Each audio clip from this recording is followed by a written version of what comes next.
kuimba kunoitwa kunofanira kunditakura pfungwa dzangu nemwoyo wangu, zvichinditakura kunditsveta pamberi paMwari.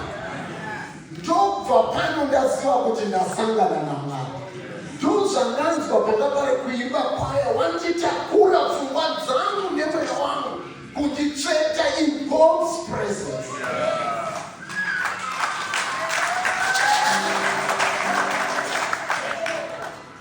Maita concept yatinoti musical festivals.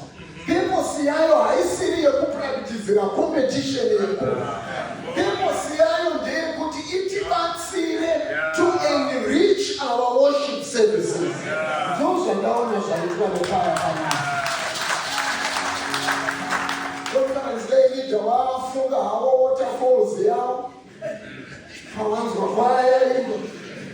Indafunga maconference hangu neepiscopal area yangu.